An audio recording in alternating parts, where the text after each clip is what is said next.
עבדים היינו לפרעה במצרים Nos acercamos a una de las fiestas centrales en el judaísmo, que podría decir que todo el pueblo de Israel la cumplen. ¿Quién no se reúne con su familia en esa noche tan esperada, la noche del Seder? Que la costumbre es reunirse con toda la familia, leer la Gadá y los preparativos previos a Pesaj, la limpieza de la casa, etcétera, etcétera, que todos conocemos perfectamente. Pero continuando con una serie, tal vez, de ponencias, explicaciones sobre las fiestas, con una visión más profunda. Y como lo digo siempre y lo reitero, dejando de lado la versión Kinder, que todos la conocemos superficialmente, porque comemos la matzá, porque el pueblo de Israel cuando salió de Egipto no les alcanzó el tiempo para que fermente la masa y le salió la matzá, que es la razón por la que comemos. Sí, eso es una razón conocida, está escrita en la Torá, pero es una razón muy limitada y muy superficial, que ahorita la voy a cuestionar. Y así un sinfín de cosas, ¿por qué quitamos el jamés? Y una serie de preguntas que conocemos la tradición y que tenemos que relatar la Gadás, reunirnos, pero ¿qué significa la fiesta de Pesaj? Vamos a verlo con una visión un poquito más profunda y entender el sentido verdadero, la esencia, no solamente la tradición, la costumbre, como lo hacemos siempre. Sí, a veces las mujeres se esfuerzan muchísimo en hacer una limpieza exhaustiva de la casa, pero ¿por qué hacen esa limpieza? ¿Qué significa? Dice, hacemos lo difícil, la práctica, pero no hay que perder el mensaje central y la esencia. Y antes de comenzar a explicarlo, quiero cuestionar todo lo que se conoce hasta el momento. Es decir, todos los principios que tenemos y las explicaciones, que como dije, comemos matzá porque no alcanzó a fermentar, quitamos el jamés porque está prohibido comer jamés en Pesaj, todas esas ideas las quiero primero cuestionar para después verlo con otros lentes y profundizar un poquito más, y para que logremos este año darle el verdadero sentido a esa festividad tan importante. ¿Por qué digo tan importante? Porque la Torá le da extrema importancia a Pesaj. De hecho, hay una mitzvah importante en la Torá que dice Leman tizkor et yom tzeteja me'eretz Misraim kol yemei hayeja, para que recuerdes la salida de Egipto todos los días de tu vida. Que dice, es una mitzvah, aparte de Pesaj, todos los días recordar la salida de Egipto. Como decimos, Ani Hashem Elokejem Yotzet Etchem Misraim, lo decimos en el Shema y lo recordamos constantemente. En el Tefilim está escrito también las partes de la Torá que recuerdan la salida de Egipto.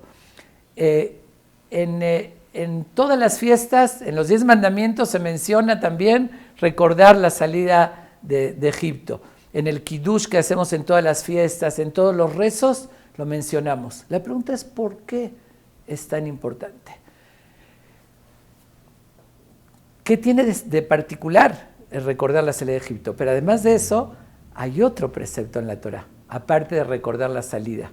Dice, Vezaharta ki eved hayta be'eretz Misraim. Y recordarás que fuiste esclavo en la tierra de Egipto.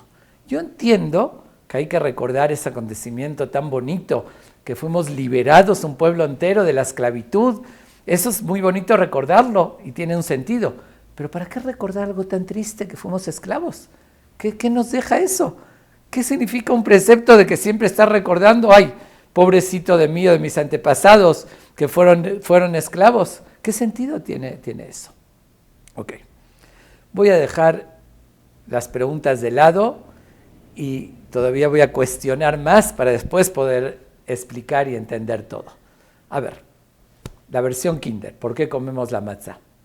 Porque no alcanzó a fermentar el pan. Y la pregunta es, ¿por qué tuvieron que salir con tanta prisa y que no alcanza a fermentar? Oye, un proceso, está escrito de un año, que fueron las 10 plagas, todos preparándose para salir de Egipto. Ya están listos. ¿No les puede dar un ratito, Moshe, que se preparen para ir a un viaje tan largo al desierto? ¿Qué se no alcanzó? Que salgan un ratito más tarde. ¿Qué prisa tenían? Ya eran libres. Que se preparen como debe ser. ¿Por qué no? Ok, esa es una pregunta. ¿Y dos? Ok, está bien. Por la razón que sea, no alcanzaron. ¿Y qué tanta relevancia tiene eso? Por eso tenemos que todos los años comer matzá, por recordar, como yo lo llamo, un accidente de cocina. ¿Qué me importa cómo le salió el pan? Si le salió aplastado o inflado, si le salió tostado o menos quemado. ¿Tanta importancia tiene eso como para recordarlo todos los años? ¿Qué tan relevante es eso? Eso es por otra parte, es otra de las preguntas. Pero si quiero todavía hacer más fuerte la pregunta, si se trata de eso solamente, está indicado en la Torá que Moshe les dijo al pueblo de Israel, antes de salir de Egipto, que tenían que hacer el sacrificio de Pesaj, que era un borrego, sacrificarlo y comerlo, y dice, al matzot umbrorim yohelú, comerlo con matzá y maror, como comemos nosotros en la noche de Pesaj, cuando estaba el templo comían el sacrificio con matzá y maror, matzá y hierbas amargas. Pero todavía no habían salido de Egipto, todavía no había sucedido ese percance, vamos a llamarlo, que el pan no les salió bien. Entonces, ¿por qué comerlo antes con la matzá? ¿Qué estaban recordando si todavía no había sucedido eso? Quiere decir que la matzá también tal vez tiene otro sentido. Y puedo continuar. ¿Qué recordamos con la matzá? La liberación, ¿verdad? Que representa el pan que recuerda cuando fuimos liberados. Pero ¿cómo lo llama la Torá? Lo llama Lehem Oni, el pan de la pobreza. ¿Y cómo comenzamos la Gadá diciendo Halachmañá? Ese es el pan del pobre. Pero a ver, ¿de qué se trata? ¿Es de la salida de Egipto, de la liberación o de la pobreza? Se contradice. ¿Es la misma matzá que es el pan del pobre o el pan de la libertad que fue cuando salimos de Egipto? Todo eso nos dice que no es tan sencillo, como dije la versión Kinder, no es tan sencillo decir, comemos la matzá por ese percance porque no alcanzó a fermentar. Porque como dije, ¿y por qué no alcanzó a fermentar? ¿Por qué no tuvieron tiempo? ¿Por qué la comieron antes? Y además de eso, todavía yo creo que esta pregunta que voy a hacer ahorita, las mujeres se van a identificar muchísimo. A ver, ¿está bien? Le salió matzá y estamos recordando ese suceso. Pero en esa ocasión no hicieron limpieza y no quitaron el jamés. Está bien que comieron matzá, pero no estaba indicado a desechar todo el jamés. Entonces, ¿por qué tanto trabajo tienen las mujeres y que tienen que limpiar la casa y todo el jamés? ¿Por qué la Torá nos dice la prohibición de comer jamés? Está bien que nos indica comer matzá para recordar eso, pero no hay por qué quitar todo el jamés, eso no nos recuerda nada. En esa ocasión no quitaron el jamés, el que tenía un pedazo de pan no lo tenía que tirar. Entonces no cabe la razón por qué 7 días tan estricto no podemos comer nada de jamés. Y puedo continuar, y yo creo que está muy claro, el que está oyendo estas preguntas, que no lo podemos tomar así tan sencillo, el entendimiento de lo que hacemos en Pesaj. ¿Qué más? Pesaj, ¿por qué se llama Pesaj?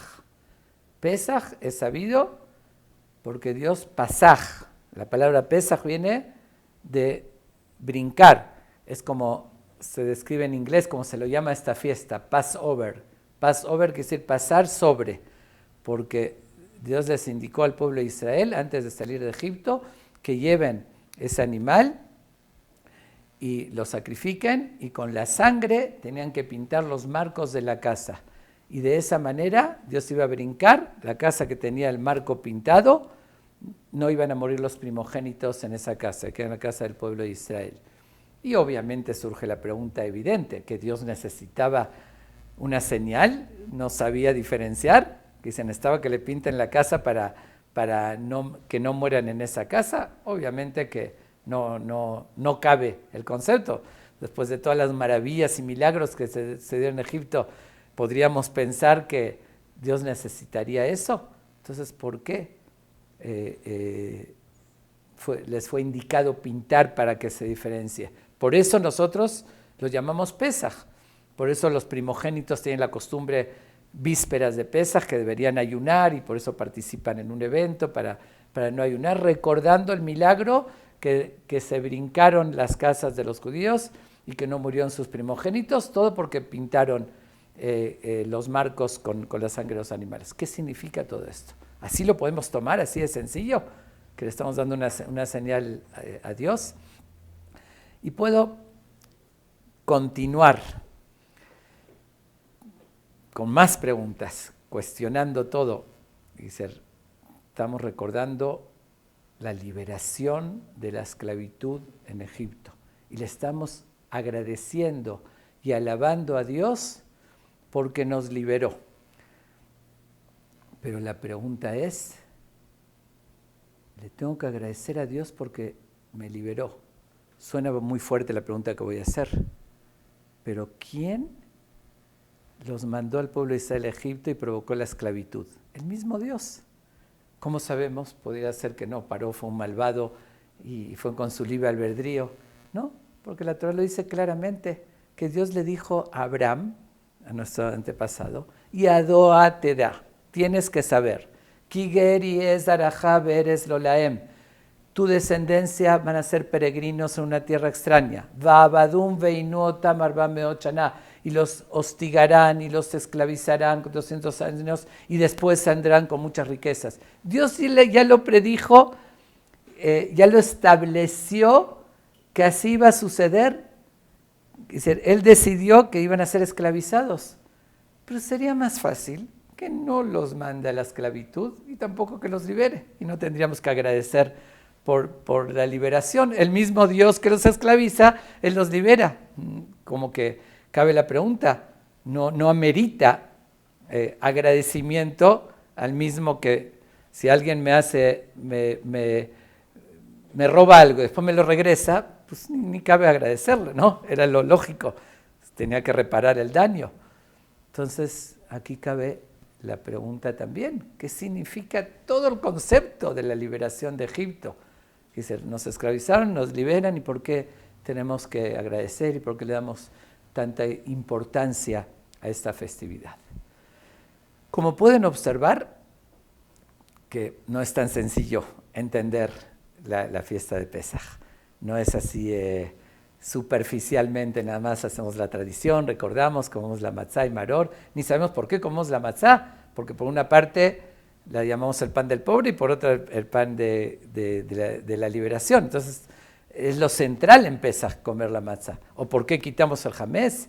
Si el jamés no tiene nada que ver con la salida de Egipto, ahí no sucedió eso. Entonces son preguntas elementales, que todo eso nos lleva a otra visión y voy a comenzar a dar una explicación diferente para que entendamos un poco de la profundidad de lo que tiene Pesaj.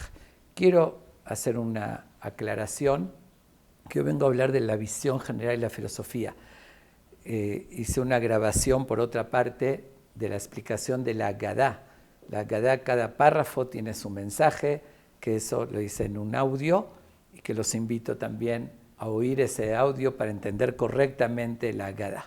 Y algunas cosas también de lo que dije ahí, puedo repetir las preguntas, pero ahorita quiero que se entienda por qué festejamos Pesaj y cuál es la visión general de esta festividad tan importante.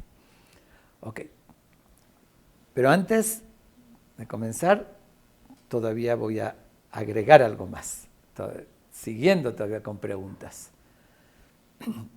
Tenemos una forma muy extraña de festejar esta festividad tan especial. Es una fiesta de alegría, que está escrito que uno ponga sus mejores utensilios, que nos recostamos demostrando liberación, festejando con alegría. Sin embargo, tenemos en el ritual de Pesaj, en el Seder, tenemos muchas cosas que no representan alegría. que representan tristeza. Comemos el maror. ¿Qué quiere decir maror? Amargo. Son diferentes costumbres que se comen, ¿no? Si una lechuga o los que nacen que comen el grein o la hierba raíz fuerte, no importa, pero algo que representa el sabor amargo. ¿Qué recordamos con eso? Estamos recordando la esclavitud, el sufrimiento.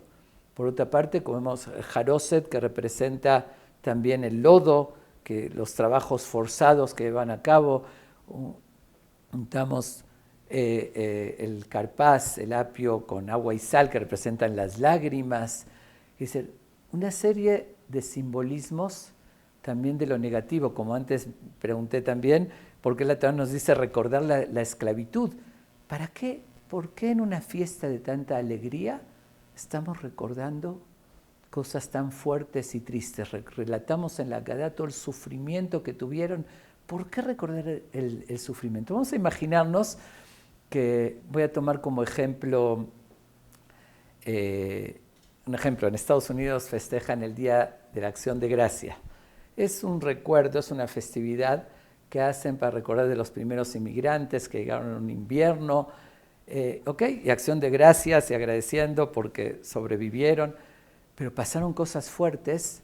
De los 100 y tantos que llegaron, habían 45 que se murieron. Imagínense que festejen la acción de gracias poniendo, un ejemplo, un emblema de un cementerio ahí, recordando a los muertos y cosas de ese tipo, o un día de la independencia que pongan simbolismos de muerte, del sufrimiento. No, nadie hace eso. Si es un día de alegría, de festejar, se hace alegría, festejar, no hacemos las cosas negativas, pero aquí sí.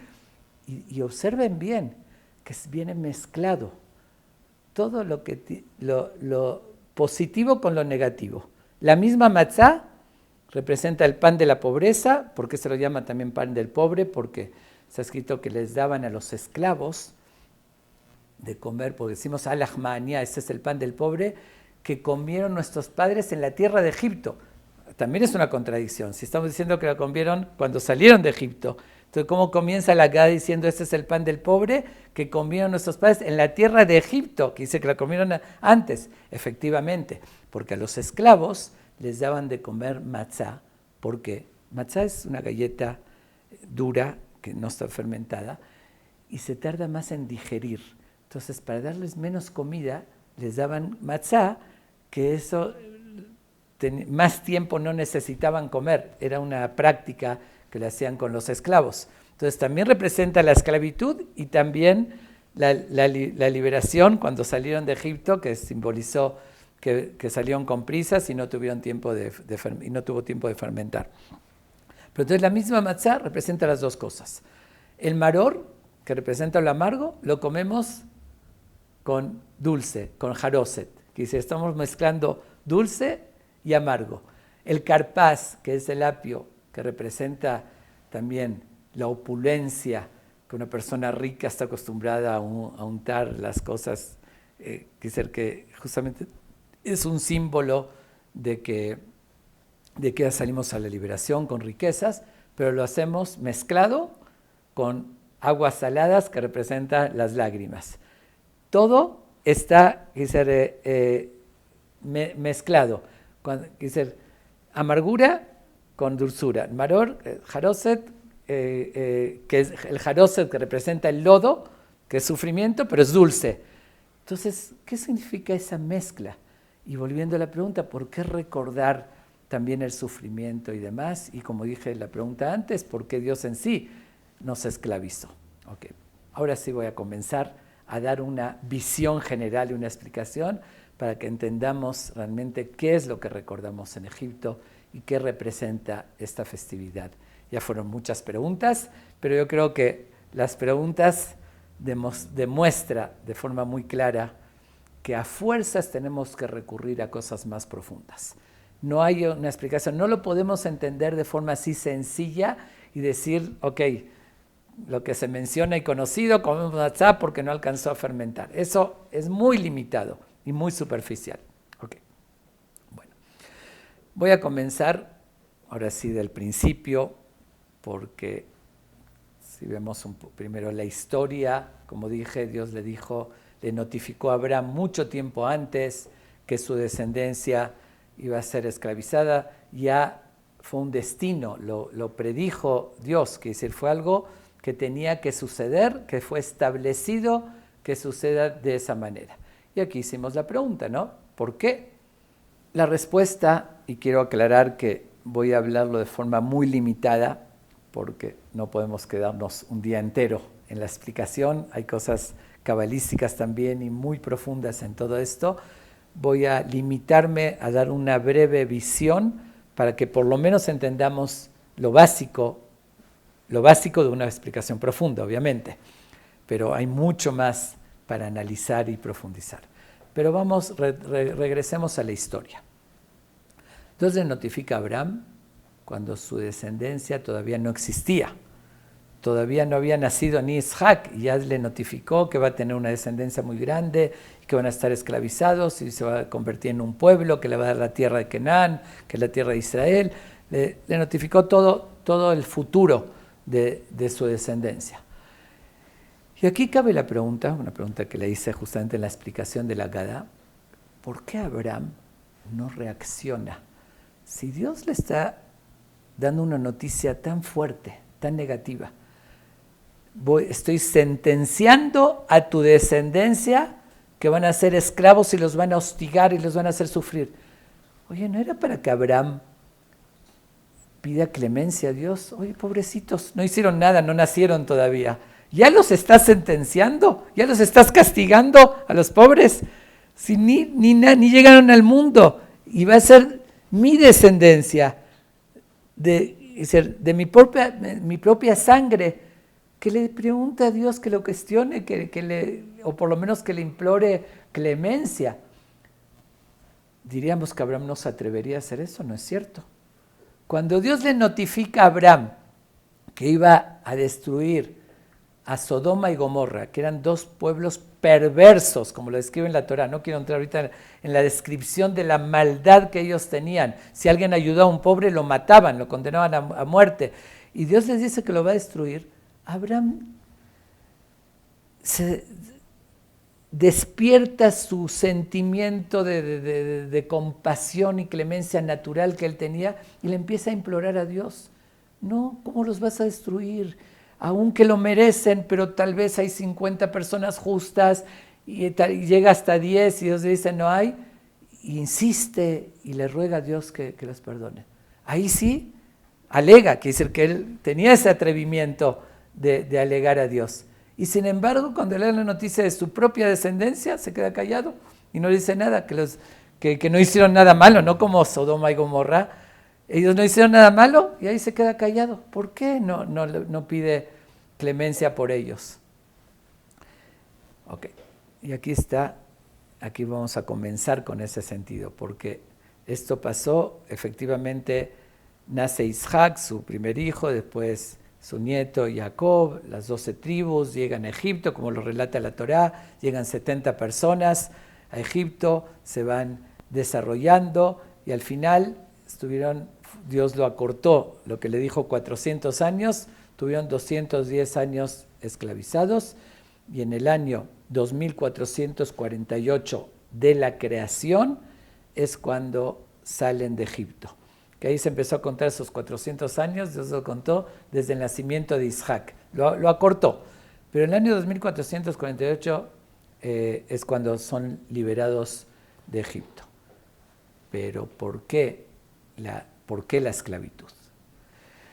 La esclavitud no era un castigo. Obviamente que no era un castigo, porque no tenía por qué castigarlos. Como dije, no hicieron nada malo ni habían nacido. La esclavitud era una necesidad y una preparación para que el pueblo de Israel cumpla su sentido de existencia. De hecho, Dios programó el mundo desde el primer hombre, Adán, para darle una misión en la vida. Dios le da la misión a Adán que controle sus impulsos, que no coma de un fruto.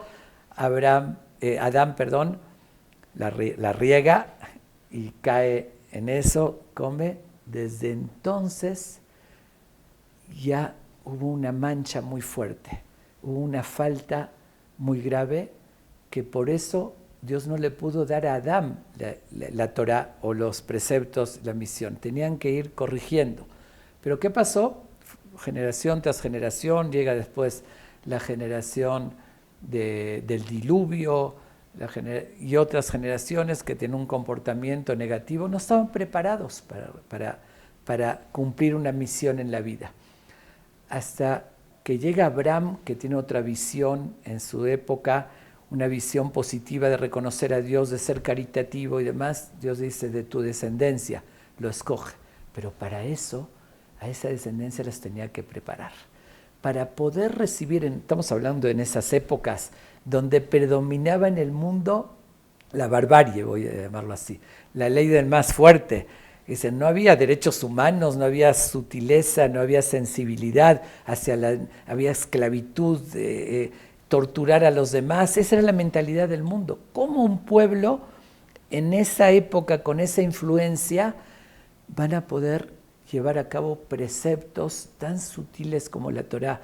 Que la Torá nos dice, si ves al burro de tu enemigo caído bajo su carga, tienes obligación de ayudarlo, no nada más que no aplastarlo más. No se concebía eso. Para eso el pueblo de Israel tenía que pasar un proceso de purificación. Tenía que pasar un proceso de aprender lo que es el dolor, el sufrimiento, la necesidad.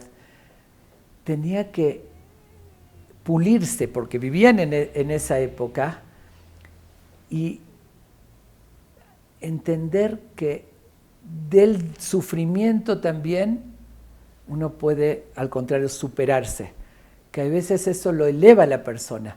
Aprender que en situaciones difíciles igual salir adelante, y además ahí Dios les puso en el ADN del pueblo de Israel de tolerar y mantener la identidad aún en esas circunstancias, y eso les iba a servir para todas las generaciones, que todo lo que pasamos, persecuciones y demás, y mantener, porque el pueblo de Israel en esas circunstancias también mantuvieron su identidad, aunque se asimilaron mucho a los egipcios, pero, como está escrito, que en ese entonces no tenían preceptos, pero todavía mantenían ciertas formas de separarse e identificarse. Dice que no cambiaron sus nombres, sus vestimentas, su idioma, que hiciera algo en todas esas circunstancias, que eso les iba a servir para posteriormente.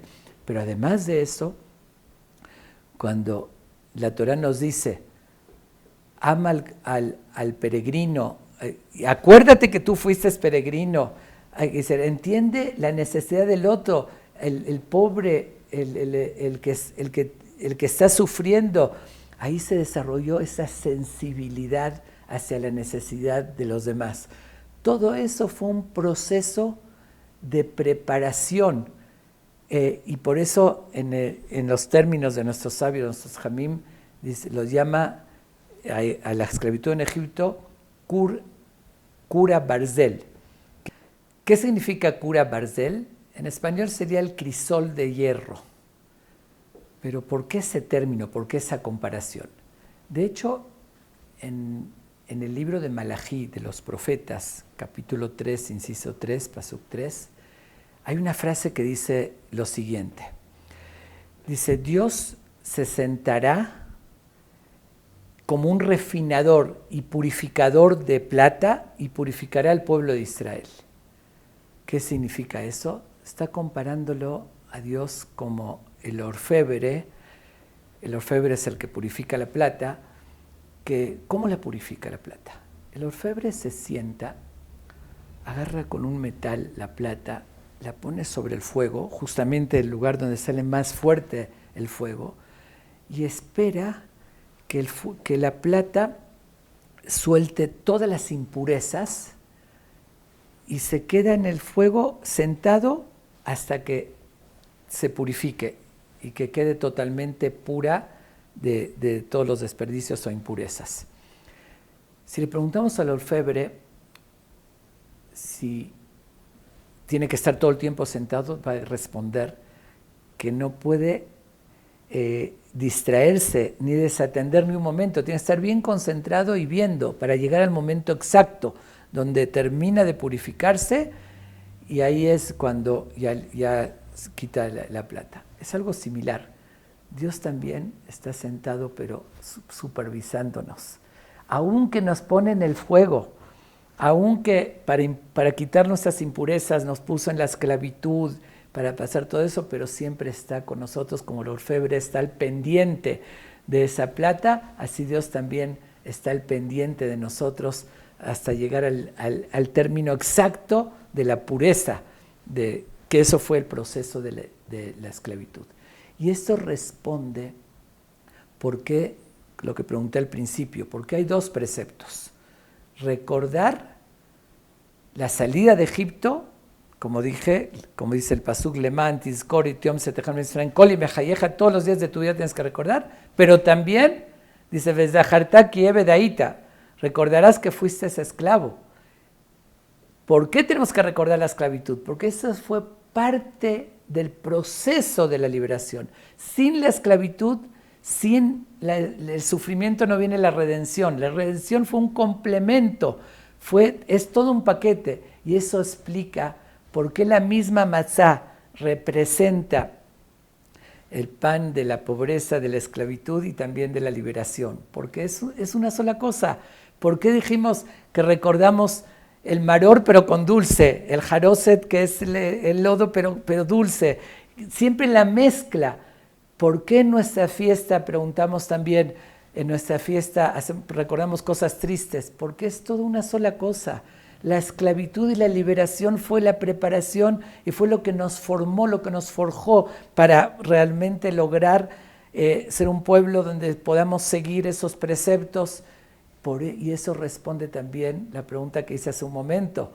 ¿Por qué cuando Dios le notifica a Abraham que su descendencia va a sufrir, va a estar esclavizados, Abraham no abre la boca y lo acepta? Cuando le dice Sodoma y Gomorra reclama, porque Sodoma y Gomorra sí era un castigo, una consecuencia, pero aquí era un beneficio, una preparación. Seguro que Abraham no va a reclamar que Dios va a ayudar a su descendencia a pulirlos, a purificarlos, para que se preparen para cumplir la misión, para recibir la Torah. Entonces también responde la pregunta que hice también hace un rato. ¿Por qué le estamos agradeciendo a Dios? Si Él mismo nos esclavizó, ¿por qué agradecemos de la liberación? Le agradecemos por las dos cosas, porque las dos fueron una bendición. La esclavitud fue ayudándonos, fue parte de nuestra preparación y también por la liberación. Las dos cosas estamos resaltando y eso es lo que nos benefició y eso es lo que nosotros estamos recordando en la salida de Egipto. Pero comencé con otra pregunta. ¿Por qué le damos tanta importancia a Pesaj? Ok, esa es la explicación por qué comemos la matzá, por qué representa las dos cosas, pero ¿por qué le damos tanta importancia a la festividad de Pesaj? Porque la festividad de Pesaj son la base absoluta para todo lo demás. Porque ahí no solamente estamos recordando la liberación, como decimos de Man Jerutenu, el tiempo de nuestra liberación. Sí, es cierto, pero liberación para que aquí no confundamos. Muchos dicen, bueno, en muchos pueblos se organizaron revueltas y salieron de la opresión de un gobierno para liberarse y hacer lo que se les antoje. No, eso fue otro tipo de liberación. Salimos de la esclavitud de los egipcios, pero para servir a Dios. Pero esa es la libertad verdadera, la liberación de verdad, porque uno diría, bueno, es lo mismo, antes servía al faraón y ahorita sirvo a Dios, igual sigo siendo esclavo. No, antes era una esclavitud sin ningún sentido, estás esclavizado a no hacer lo que tú consideres que sea bueno, sino lo que te está dictando el dictador, el faraón. Aquí no. Aquí Dios nos indica hacer lo que verdaderamente es bueno para nosotros. No ser esclavos de nuestros impulsos, sino al contrario, ser libres y superarnos y hacer lo que realmente es bueno. Esa es la verdadera libertad. Aquella persona que que dice, bueno, yo soy libre. Yo cuando quiero fumar, quiero inyectarme drogas, yo hago lo que quiero, como lo que se me antoja, No, eso no eres libre. Eres esclavo a esos deseos.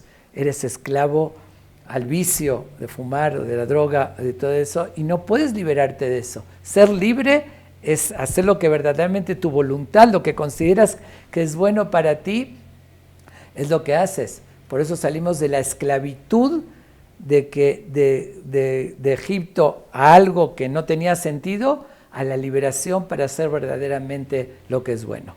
Pero todo eso estuvo basado, que dice, todos esos preceptos, indicaciones para ser libres de verdad, es sabiendo que existe un creador y que le dio un sentido a la creación. Pero sin los cimientos y sin las bases de tener una convicción absoluta de que hay un creador, que Él es el que controla y domina el mundo, no solamente que lo creó, que lo supervisa, entonces todo lo demás no tiene sentido. No cabe servirlo a Él, no cabe cumplir una misión, no cabe seguir unos preceptos, porque después de salir de Egipto, Dios les da la Torá, las indicaciones. Pero ¿por qué tengo que seguirlos? Si no tengo la convicción absoluta que Él es el amo del universo, todo lo demás se derrumba, no tiene sentido nada más. ¿Cómo tuvieron esa convicción absoluta que Dios es el creador? Fue justamente en la salida de Egipto. Fue otro de los objetivos importantes que se logró con eso, y esa es la razón que le damos tanta importancia a la fiesta de Pesaj. La fiesta de Pesaj eso es la base para todo lo demás. Dice, después de Pesaj recibimos la Torá, pero antes de eso, si no estamos convencidos de forma absoluta de la existencia de un creador que controla y supervisa el mundo de forma absoluta, ahí todo lo demás no tiene sentido. Y fue por una única ocasión en la historia que ahí Dios sacó su tarjeta de presentación y demostró de forma contundente, sin dejar lugar a la menor duda, que Dios era el amo del universo, el que lo controla totalmente, el que lo creó. ¿Cómo? ¿Por qué? ¿Cómo lo demostró? ¿Por qué Dios mandó 10 plagas a Egipto y abrió el mar? Bueno, cualquiera diría, para liberar al pueblo, para obligar al faraón a que libere al pueblo. No es cierto. ¿Por qué no es cierto? En la misma Torah menciona que Dios le dijo a Moshe, ve de vuelta con Paró porque voy a endurecer su corazón para que no los libere y les mande más plagas. Si es así, seguro, así como Dios endureció el corazón, podría la primera plaga, sin ninguna plaga, ablandar su corazón y que los mande. Entonces no era necesario, obviamente, mandar 10 plagas para que el faraón libere al pueblo de Israel. Lo hubiese hecho cuando Dios lo quiera, al instante, o con la última de la muerte de los primogénitos, que esa fue la contundente porque murió el hijo del faraón y él mismo era primogénito, y era suficiente, con una o con ninguna. Entonces no es cierto esa información. En la misma Torah dice, cuando Paró preguntó, cuando Moshe fue por primera vez a Paró a decir, que Dios dijo que liberes a mi pueblo, ¿qué contestó Paró? Mi Hashem, ¿quién es ese Dios que yo vea? No lo desconozco. Él era idólatra y él creía en él mismo, él se hacía pasar por Dios. Y cada plaga, dice la Torah, Lemán te da que la Hashem Ares, para que sepas quién es Dios. Aquí le demostró a Paró y al pueblo de Israel, con cada plaga, el poder absoluto. Tú cuestionas quién es Dios, yo te voy a mostrar quién es. Soy el creador. Y el único que puede alterar todas las reglas de la naturaleza es el mismo que estableció la naturaleza, el creador. Dios podía haber destruido el mundo y volverlo a crear para demostrarles, pero eso no lo quería hacer. En vez de destruir y volverlo a crear, ¿qué hizo? Todas las reglas que él puso, las alteró. Desde el agua que la convirtió en sangre, demostró el control en los piojos, que es en algo tan pequeño que Dios igual lo domina, en los animales, en el aire, en el viento, en las lluvias, en las personas. ¿Quién puede cambiar y alterar la naturaleza? Los animales están en el desierto, en los bosques, no en la ciudad. De repente vinieron los animales salvajes a la ciudad, las bestias salvajes. Todo se alteró, las ranas entraron hasta los hornos. ¿Quién puede cambiar todas esas reglas de la naturaleza si no es el mismo que los creó? No hay otro que puede alterar todo el orden de la naturaleza. Ahí les demostró, tú preguntas quién es Dios, yo te voy a responder quién es Dios, pero no nada más a él, al pueblo de Israel. Tuvieron la certeza absoluta de quién es el creador del mundo. Era lo mismo como si lo hubiese destruido y frente a los ojos de ellos creado el mundo, porque es lo mismo, crearlo o alterarlo demuestra quién tiene el poder absoluto, pero no nada más de quién es el creador, porque hay gente, hasta hoy en día, que creen, por lógica, que obviamente tiene que haber un creador. No se hizo algo tan perfecto y maravilloso por sí solo. Sí, es como uno ve un edificio y se pregunta quién lo hizo. Nadie pregunta si se hizo solo o si hay un arquitecto. Se pregunta quién lo hizo, porque es obvio, si hay un edificio así perfecto que tiene sus casas, alguien lo programó. Nadie podría pensar, se cayeron unas piedras y se acomodaron, menos el mundo, que es mucho más sofisticado y complejo que un edificio. Por eso en los 10 mandamientos, cuando Dios se presenta al pueblo de Israel, no le da un mandamiento de creer en Dios. Eso es obvio, porque en todos son mandamientos. Dice, lo tirzaj, no asesinarás, no esto. Pero en el primer mandamiento dice, Anoji Hashem Elokeja, yo soy vuestro Dios. No dice tienes que creer en Dios, porque eso es obvio. Nada más uno se pregunta, ¿quién creó el mundo? Y la respuesta viene a decir, se presenta, yo soy, Anoji Hashem. Es como dije, ¿quién es el arquitecto? Y viene uno, se presenta, yo soy. Nadie va a preguntar si hay un arquitecto o no hay. Eso es obvio. Pero ¿cómo se presentó? Anoji Hashem Elokeja, asher hotzetija me'eretz Misraim. Yo soy vuestro Dios que te saqué de Egipto. ¿Qué presentación tan extraña? Debería decir, yo soy vuestro Dios, el creador del mundo, el amo del universo. La respuesta es que si Dios les hubiese dicho el amo del universo, se preguntarían cómo sé que es cierto, si yo no vi que Dios creó el mundo. Entonces tengo que creer con fe ciega. No, Dios no le dice eso. Yo soy vuestro Dios que te saqué de Egipto, que eso tú lo viste. Tú viste cómo yo alteré todas las reglas de la naturaleza y que tengo el poder absoluto. Y eso no tienes que creerlo, eso lo viste. Entonces no se basa en una fe ciega. Entonces ahí están las bases de todo lo demás.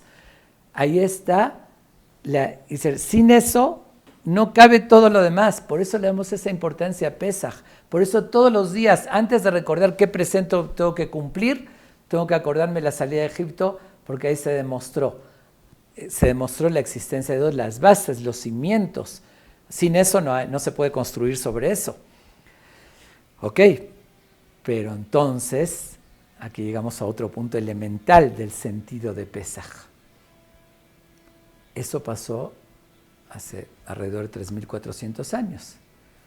Y uno diría, bueno, pero eso pasó hace muchísimo tiempo, yo no lo comprobé. Y ahí está la respuesta. ¿Qué indicación nos da la Torá acerca de Pesaj? El precepto central de todo lo que se hace en el Seder. Ahorita voy a explicar por qué la limpieza, por qué todo lo demás. Pero el precepto central, más que comer matzá y más que la limpieza, más que todo eso es Veigatá levinja bayomau. Le transmitirás a tus hijos. ¿Para qué nos reunimos en el Seder y para qué toda esa práctica de preguntas y hacemos cosas, quitamos la charola y hacemos todo para despertar la inquietud de los niños? Porque la fiesta de Pesaj es un testimonio. ¿Por qué la Torá nos indica año tras año festejar Pesaj y transmitir? Porque para mantener la historia viva desde esa generación hasta hoy, se transmite generación tras generación, como muchos otros legados o aprendizajes que lo tenemos de la historia. ¿Cómo la sabemos? Porque se transmitió de generación tras generación. ¿Por qué? Siempre lo digo, no me levanté yo una mañana aburrido y se me ocurrió festejar, hacer algo tan complejo, ¿no? De festejar Pesaj. ¿De dónde lo sé yo? De mis papás. Y tampoco mis papás fueron los que se les ocurrió, ¿no? Los que inventaron Pesaj. Ellos lo vieron en casa de sus papás. Y sus papás, de sus papás, de mi tatarabuelo, y de tatarabuelo de su tatarabuelo. Y así generación tras generación. ¿Cuándo comenzó? Cuando millones de personas hacen toda una ceremonia tan compleja de algo que no existió, no tendría lógica. Si se transmitió generación tras generación desde el principio, desde cuando sucedió, o si no, no hubiesen transmitido una mentira y con tanta complicación a la siguiente generación. Eso es el testimonio vivo. Por eso la Torá dice, le tienes que transmitir a tus hijos esa historia, esos sucesos, de forma vivencial. Todo lo demás es un complemento. ¿Para qué se come matzá y maror y empezar a relatar todo? Para que les llegue más. ¿Por qué en forma de preguntas y respuestas? Porque eso es una forma didáctica, eso es una que se usa en la pedagogía con todos los sentidos, ¿no? Cuando es audiovisual, cuando uno está sintiendo el sabor de la matzá y el maror y se relata, es más vivencial y les queda mejor. Así se transmite de una forma que les quede claro y es la mejor forma de inculcarlo. Pero ese es el objetivo, para mantener esa base de la fe, que todo lo demás se construye en eso, mantenerlo vivo el testimonio y generación tras generación que se siga transmitiendo. Por eso dice, está escrito, que tienes que transmitirles Ulman, así dice textualmente, Ulman tesaper beozne binja uben binja. Cito textualmente la Torah, el pasuk, para que relates en los oídos de tus hijos y tus nietos, todas las señales, los milagros que hice, vidatem ki ani Hashem. ¿Cuál es el objetivo? Y sabrán que soy Dios, que yo soy el único Dios. Quiere decir, todo lo demás es un medio de relatar y de transmitir para inculcar esa fe en las siguientes generaciones. Ese es el sentido real de todo el Seder y de todo Pesaj. No nos podemos perder en hacer una fiesta tan superficial que tiene que ver nada más con qué producto se puede utilizar, qué puedo comer, qué no puedo comer, que nada más los detalles de la limpieza. Todos esos son medios. No nos olvidemos del objetivo. Hay veces nos perdemos en eso y no le damos la menor importancia a inculcar y transmitir la fe, que esa es la esencia de Pesaj. No nos confundamos, y por eso dije, no sigamos con la versión Kinder y en detalles así solamente superficiales. Entonces, dijimos dos cosas. Una, que entendimos por qué el sentido de la esclavitud fue una preparación, fue parte de nuestra formación para al final la entrega de la Torá. Salimos de esa esclavitud y entramos en una liberación verdadera que parece esclavitud, seguir los caminos de Dios con un objetivo para dar un sentido real a la vida, pero todo basado en la convicción de la existencia de Dios. Eso es a grandes rasgos Pesaj, pero quedan pendientes las preguntas que hicimos. La matzá, entonces, ¿por qué la comieron antes? ¿Por qué el accidente ese de cocina, como dijimos, ¿no? ¿Por qué no les dio más tiempo para prepararse? ¿Qué significa todo eso? ¿Qué es lo que estamos recordando realmente con la matzá?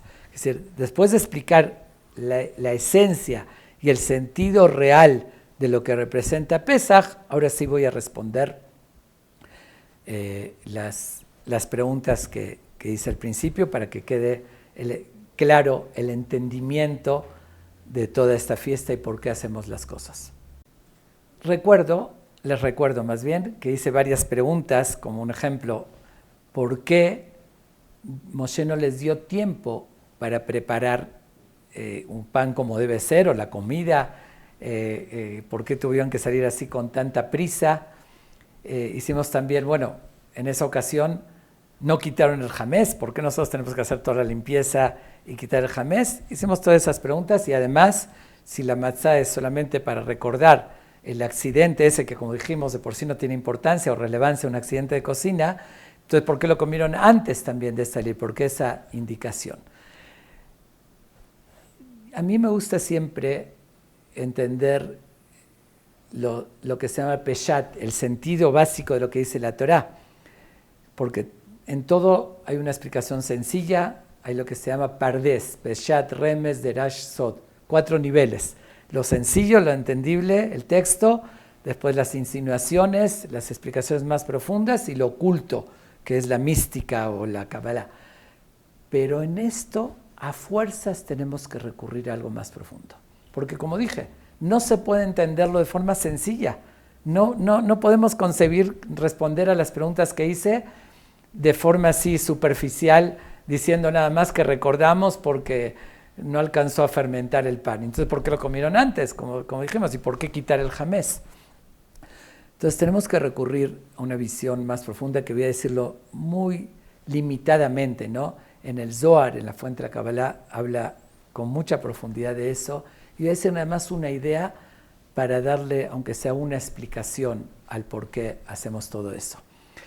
El Zohar se remonta a como lo que antes cité, desde el primer pecado del primer hombre de Adán, que no pasó la primera prueba y comió ese fruto. Pero tiene que ver con la comida. Y de alguna manera, la matzá y el pan representan algo profundo también en la comida. ¿Por qué comemos realmente? Comemos para sobrevivir, es muy necesario. Pero analicen bien, para sobrevivir tendríamos que comer solamente lo nutritivo, lo que nuestro cuerpo requiere, lo que tiene vitaminas, no importa el sabor, pero nosotros no comemos así. Nosotros le damos prioridad al placer, a lo que disfrutamos. Y muchas veces a costa, aunque nos hace daño lo que estamos comiendo, pero le damos prioridad a eso.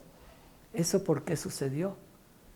Desde el principio, desde que Dios lo probó a Adán y le dijo, no tenía nada de particular este fruto, pero lo probó con la tentación. A ver, todos los frutos puedes comer menos ese, pero ese es el que se le antojó, obviamente porque no lo podía comer. No lo comió porque lo necesitaba, porque tenía todos los frutos, todos los demás. Comió nada más por el deseo, por la tentación. Desde entonces se cambió esa esencia en la persona, que vamos al placer, a buscar la tentación. Y observen bien la diferencia de la matzá al pan. ¿Qué es la matzá? Es harina y agua como tal. Lo que nosotros pusimos, harina con agua, lo amasamos sin dejar a que fermente y que sea aire y que sepa mejor, simplemente lo que nos nutre, el agua. Y el pan representa, ya más con el deseo, ya más refinado, fermenta. Aquí está justamente el mensaje. La matzá es como debía ser en un principio, sin los impulsos, sin los deseos. Y el jamés representa lo contrario, representa el deseo, el impulso, y además, como es sabido también ese simbolismo, representa el ego, lo que se infla. Que se pusiste una cosa y estás demostrando otra. Representa no la autenticidad, que estás presumiendo o ostentando también lo que no, lo inflado. El ego es la raíz tal vez de todos los males, de todo por qué actuamos, lo que nos lleva, lo que nos incita a muchas cosas. Sin entrar ahorita en detalles, quiero tomarlo nada más el simbolismo. Entonces la matzá representa el pan, lo que nutre nada más, sin el deseo, sin nada más comer por nutrición y no por el placer. La matzá representa lo auténtico, lo que puse es y no demostrar más. La matzá representa la humildad y no el bluff, como diciendo no inflado. La matzá representa los verdaderos valores y no el ego. Todo eso deberíamos siempre vivir así, pero como seres humanos tenemos los impulsos, el instinto negativo, que lo tenemos que utilizar porque es la naturaleza del ser humano, pero con un control. Y aquí nos viene a dar el mensaje. Cuando hablamos de la salida de Egipto, de salir de eso, del ego, salir de la falta de valores a recibir esos valores de la Torá, Dios antes de salir ya les dio el mensaje que representa la matzá. Por eso dijo antes de salir, no por recordar nada más el accidente, como dije, de que no fermentó el pan. No, intencionalmente les dijo antes que tenían que comer la matzá con el maror también, porque a veces el maror representa el sabor amargo, que a veces tenemos que sentir el sabor amargo, no todo es fácil, a veces con sacrificio tenemos que lograr las cosas.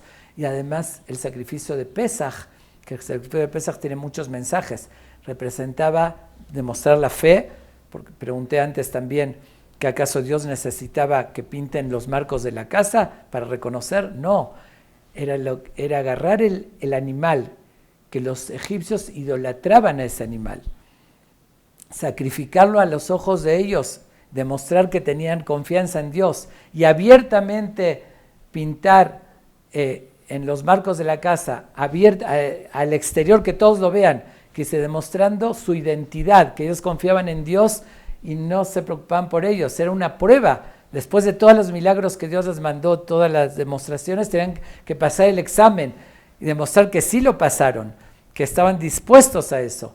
Cuando manifestaban su identidad, entonces Dios brincaba. No es que Dios necesitaba eso. Ellos necesitaban como que la bandera, ¿no? Demostrar su identidad, que creían solamente en Dios y estaban dispuestos a sacrificar lo que era el ídolo de los egipcios sin ningún miedo, confiando en Dios. Pero además de eso, el sacrificio de Pesaj representaba la unión del pueblo. Por eso está escrito que tenían que comerlo todos juntos. El animal tenía que ser asado. ¿Por qué asado y no hervido? Cuando uno asa la carne, se unen los poros. Cuando hierves, se abren. Simboliza la unión. Y decía entero el animal, que también todo el pueblo de Israel somos como un cuerpo. Además de las razones conocidas, que se asaba para que salga el aroma y demostrar que no tenían miedo a nada, que aunque iban a los demás a percibir el aroma y ver que estaban sacrificando a su animal, igual estuvieron dispuestos a hacerlo. Eso es al margen. Pero aquí tenían muchos mensajes. El pueblo de Israel se tenía que preparar antes de salir, comer la matzá, lo que representa la matzá, y con el sabor amargo, con la demostración de fe. Esos son los valores que tenían que hacer conciencia de eso. Ahora preguntamos, ¿por qué quitar el jamés? Si ellos no quitaron el jamés en ese momento, ¿por qué hacemos de forma tan estricta? Aquí hay un mensaje, como dije, más profundo. En el año vivimos de esa manera, ¿no? Con placeres y demás, pero tenemos que por lo menos una vez al año hacer un ejercicio. 7 días, 7 representa un ciclo completo. Nosotros vivimos 7 días que le damos la vuelta, ¿no? Que es la semana.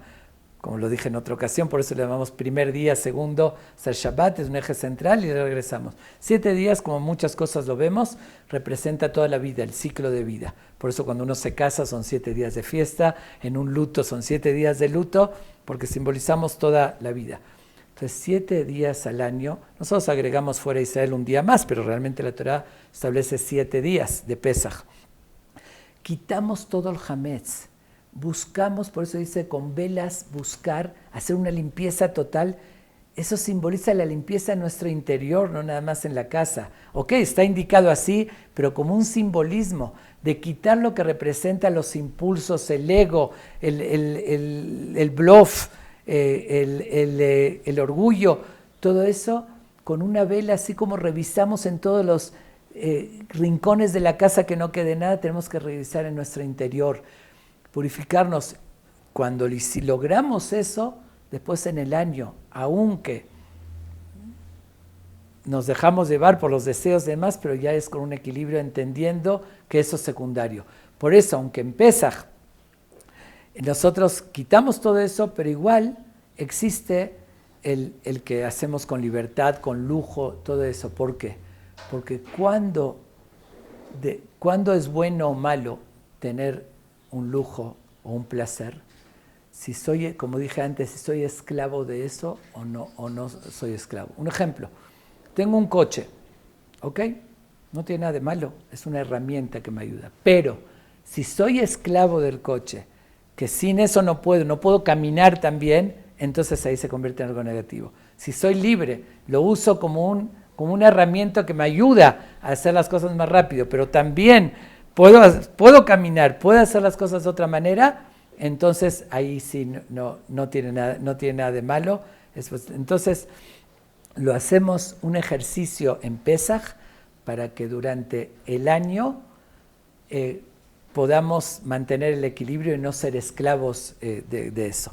Y por eso, ahora sí voy a responder la pregunta, seguro que le podía Moshe dar tiempo para que preparen, pero querían a ver si pasaban esa prueba.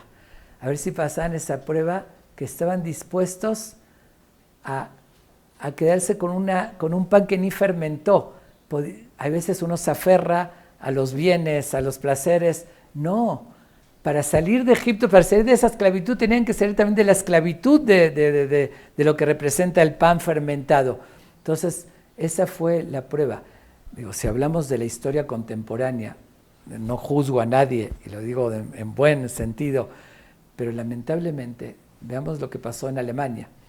Hubo mucha gente cuando comenzó el nazismo que no tuvieron ni oportunidad de escaparse y demás. Pero cuando era evidente, hay mucha gente que sí tenía oportunidad, pero estaban aferrados a sus bienes y no pudieron desconectarse de eso. Estaban esclavizados a eso. Y así nos pasa en muchas ocasiones. Entonces ahí la liberación era eso. Aparte de la respuesta conocida, que por qué les dijo inmediatamente en la parte cabalística, es que llegaron a un estado de impureza que lo llaman 39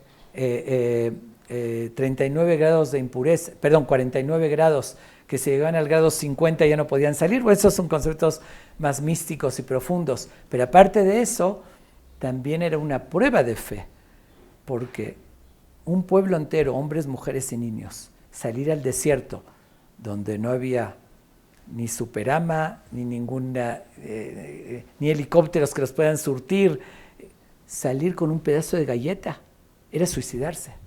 Y si estuvieron dispuestos, que ni pudieron preparar el pan, que ni alcanzó a fermentar, eso quiere decir que no se llevaron nada para comer, y con todo eso salir al desierto, es que confiaron en Dios. Esa es la respuesta conocida. Pero aparte de eso, en una visión más profunda, es que también se los probaron si pudieron dejar, como decir, lo que representa la matzá, salir con un pedazo de matzá sin que fermente, dejando, como dije, dejando el ego, dejando el placer para ir a recibir esos valores, entonces estuvieron dignos de salir de Egipto. Pero entonces el mensaje de por qué quitar el jamés es una enseñanza, un simbolismo para hacer esa revisión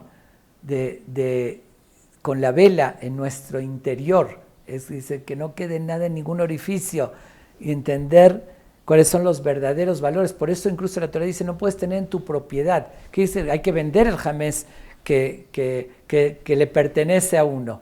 Como diciendo, dejar desprenderse de todos esos bienes que no soy esclavo, ¿ok? Los voy a utilizar después, pero ahorita una semana hago esa reflexión y me desprendo y me desconecto de todo eso que represente el jamés, para después mantener ese equilibrio sano durante el año. Con esto respondemos, dijimos, bueno, ¿acaso ahí quitaron todo el jamés? No quitaron, pero el mensaje de Pesaj, la preparación, la tenemos que volver a hacer cada año, lo que representa el jamés. Por eso la Torah no nada más dice recordar con la matzá, el recordar lo que representó la fe, porque el salir con la matzá, como dije, representó la fe. El desprenderse de lo físico también es quitar el jamés, como lo dice en los términos en la fuente cabalística en el Zohar, que representa el instinto malo, el Yetzer Hará, la fermentación, lo que fermenta el orgullo, la soberbia. Además, la diferencia del pan a la matzá es que le entra aire. el aire también es el bluff, o como dicen en Adam Joté, el Nijenas Bor Ruach Shitut. Uno no peca sin entrar un espíritu de locura, de perder el piso, ¿no? Aquí también, ese es el aire que entra dentro del pan que lo infla, y que eso es lo que también tenemos que quitar y controlar. Por eso, hasta está insinuado en la Torá, en algún lugar cambia el término, cuando dice Hametz, que dice no comer Hametz, pero después en otro lugar dice Kol Mahmetzet lo tojelu. Cambió la palabra, dice Mahmetzet en vez de Hametz. ¿Por qué? ¿Por qué cambia ese término? También el Zohar lo explica. Si vemos la palabra Mahmetzet, tiene las palabras Hametz en el medio, y empieza con la Mem y termina con la Taf. Y en el medio dice Hametz. ¿Qué significa eso? Hametz y Mem y Taf, que es Met, muerte. Quiere decir, Mahmetzet, quiere decir, el Hametz representa lo negativo, lo que representa la muerte, que es lo contrario a la vida eterna, a los valores. Bueno, eso es una insinuación que dice la Kabbalah, como muchas otras, pero de todos modos, con esto le damos una visión general al sentido real y profundo de por qué hacemos las cosas. Vamos a reunirnos con nuestras familias, cumplir el verdadero sentido de Pesaj, comiendo la matzá, entendiendo que tiene más profundidad, que estamos recordando un sentido, por qué fueron de verdad liberados, qué es la liberación verdadera, que hoy también, más que nunca, la tenemos que aplicar, porque no es nada más recordar la historia, es como dice, Bejoldor Vador, como dice en la Gadá, en cada generación uno tiene que sentirse como salió de Egipto. Pero bueno, y eso fue hace muchos años y ya salimos. ¿Por qué nos tenemos que sentir? Porque hoy volvemos a estar esclavizados a los conceptos de Egipto, a todas esas tentaciones, y que somos esclavos, y hoy tenemos que sentirnos que nos liberamos, que la Matzá lo que representa y cómo quitar, erradicar de nuestro interior esa esclavitud a tantas cosas. Entonces tenemos que reflexionar en eso, tenemos que entender que tenemos que transmitir a nuestros hijos, la idea es inculcar la fe, la base de todos los demás, que por eso esta fiesta es transmitir como un testimonio, tenemos que cumplir eso, no nada más limitarnos a lo externo, a lo superficial, que a veces en eso dedicamos toda nuestra energía, de veces de más, a veces limpiamos lo que no es necesario limpiar, hay que limpiar para quitar el jamés, no los techos y las paredes, como siempre lo digo, pero a veces nos enfocamos en eso y nos olvidamos de la esencia. Entonces vamos a verlo con más profundidad y cumplir realmente esta fiesta maravillosa que encierra todos los valores del judaísmo, desde los valores de la fe, que aclarando, Shabbat, ¿qué representa? ¿Por qué festejamos Shabbat? Porque es como un testimonio de la creación, que Dios creó el mundo en 6 días y cesó el día séptimo. Entonces es un testimonio que recordamos eso. Pero está lo que se llama esa creencia del relojero. ¿Qué significa el relojero? Hay gente que dice, ok, yo creo que Dios creó el mundo, pero como un relojero. ¿Qué hace un relojero? Hace un reloj. Después que hace el reloj y lo vende, ya no lo controla, ya puso todo para que funcione y funciona solo. Hay muchos que creen así, que Dios creó el mundo como un reloj y lo dejó funcionando, pero ya no lo supervisa. Pesaj nos demuestra otro fundamento de la fe, que no solamente Dios creó el mundo, sino que lo sigue supervisando, es otro de los fundamentos, y lo demostró, controló todo y liberó al pueblo y le dio todas sus necesidades. Entonces recordemos, Pesaj tiene ese mensaje tan significativo y vamos a cumplir el fondo, quitar el hametz, lo que fermenta, el orgullo, la soberbia, el bluff, los deseos y la tentación más allá de nuestro control, no ser esclavos de todo el materialismo que hoy estamos esclavizados, y vamos a transmitir ese legado para de verdad festejar Pesaj con sus enseñanzas tan importantes, y con esa liberación, si nosotros nos liberamos de las cosas negativas, Dios también nos va a liberar de todos los sufrimientos, ahora sí, como dicen, con la llegada de la liberación final, que es la llegada del Mashiach. Que tengamos todos Pesach Kasher Besameach y muchas gracias por la atención.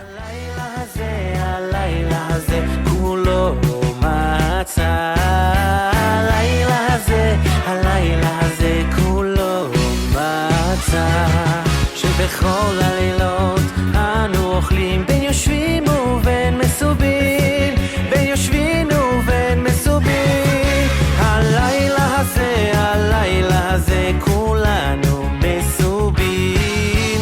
הלילה הזה